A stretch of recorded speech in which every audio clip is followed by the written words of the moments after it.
হচ্ছে ভারতের যে ইকোনমি রয়েছে সেটি বর্তমানে এই পরিস্থিতিতে রয়েছে।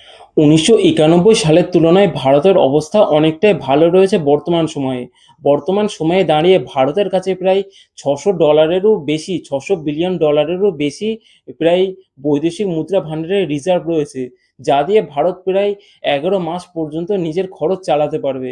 কিন্তু ১৯৯১ সালে ভারতের কাছে যে রিজার্ভ ছিল সেটি দিয়ে কোনো রকমে ২ থেকে ৩ মাস পর্যন্তই চলা যেত।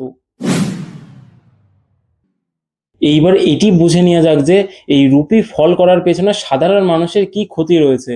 তো সংখ্যা যেটি বলছে সেটি হলো যে যদি ভারতীয় যে রুপি রয়েছে সেটি ডলারের বিপরীতে যদি ৫% বা ৬% এর আশপাশে ফল করে, তাহলে যে জিনিসের দ্রব্যমূল্য রয়েছে সেটি প্রায় ২০ থেকে ২৫% এর আশপাশে বেড়ে যায়। অর্থাৎ কোনো জিনিসের দাম যদি ৳১০০ থেকে থাকে এবং রুপির যে দাম রয়েছে সেটি ৫% বেড়ে যায়, তাহলে এই জিনিসটির দাম প্রায় ৳১২৫ হয়ে যাবে। তবে কিছু, কিছু জায়গায় এর আঘাত স্পষ্টভাবে লক্ষ্য করা যায়। যেমন যেসব ছাত্র-ছাত্রীরা বিদেশে পড়াশোনার জন্য যায়, যখন তার পরিবার ভারতে বসে তাদেরকে টাকা পাঠাতে চায়। যেমন ধরো কোনো ছাত্রকে বা ছাত্রীকে তার পরিবার $১০০ পাঠাবে। আগে যেখানে ৳৮৫০০ বা ৳৮৬০০ ওই $১০০ কেনার জন্য খরচ হতো, এখন সেটি প্রায় ৳৯৫০০ থেকে ৳৯৬০০ ওই $১০০ কেনার জন্যই খরচ হচ্ছে।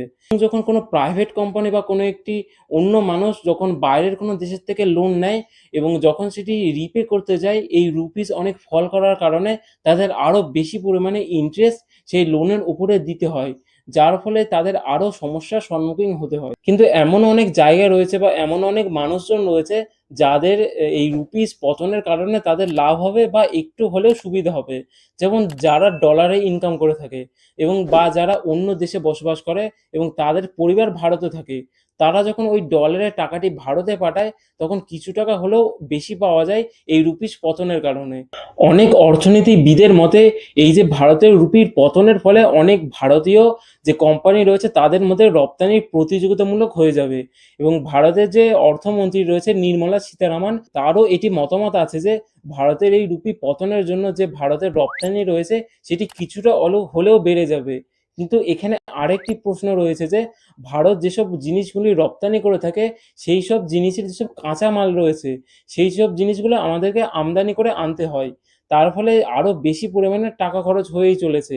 তো এখানে যে হিসাব রয়েছে লাভ এবং ক্ষতির সেটিও অনেক বেশি কম হয়ে যায় এবং অন্য একটি দল বলছে যে যদি ভারতীয় রুপির পতন এমনভাবেই চলতে থাকে, তাহলে যে ফরেন ইনভেস্টর রয়েছে তারা ভারতীয় মার্কেটে আসতে ভয় পাবে এবং ভারতের উপর যে একটি রেটিং দেওয়া হয় যেটিকে বলা হয় এনআরআই রেটিং